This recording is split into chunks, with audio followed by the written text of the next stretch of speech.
Welcome to another video on Ed's Gluten-Free Kitchen. Today I'm going to be making gluten-free angel food cake, which it's really fluffy and you can barely tell that it doesn't have any gluten in it.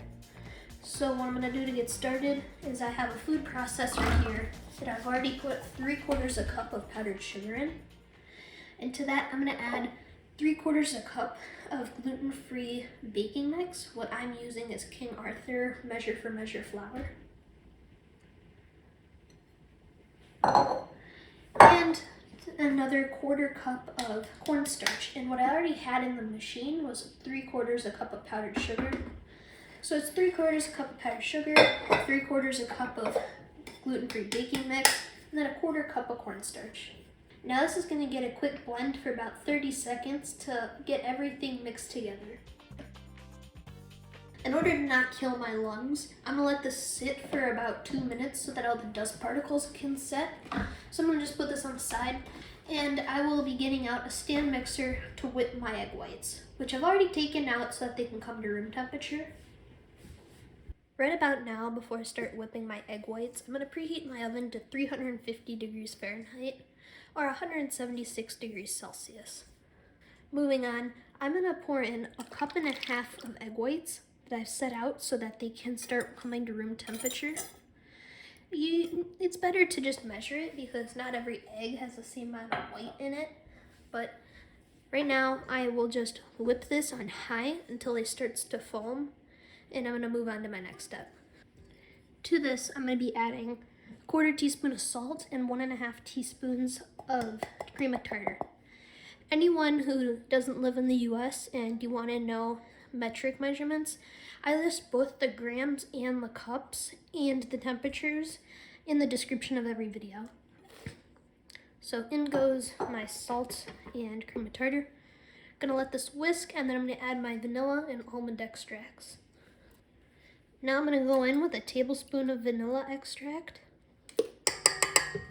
and a really small amount of almond extract since it's so much more stronger than the vanilla, only a 1/4 teaspoon. Now let this mix on medium until you add the sugar in the next step. Before I started this process, I took my sugar here, which is 3/4 a cup. There's a lot of 3/4 cup items in this recipe.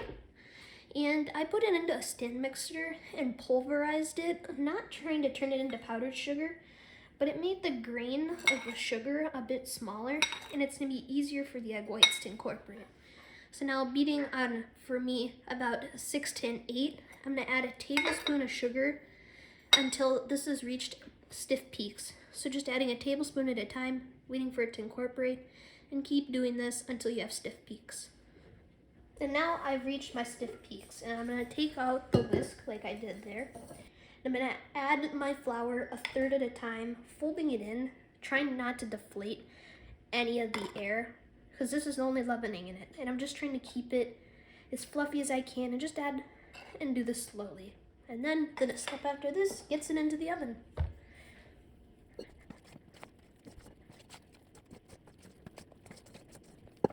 I finished putting my flour and mixing it in, and now into my angel food cake pan, I'm gonna pour in the batter. And it's important that you don't put any grease into this because it'll stop the egg whites from whipping and forming right. Now into the oven, 35 to 40 minutes. Watching to see when it gets lightly golden, and then immediately take it out.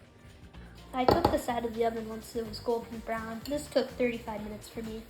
And I'm gonna take something that's metal and it's not gonna scrape my pan to just release the cake from the sides of the pan.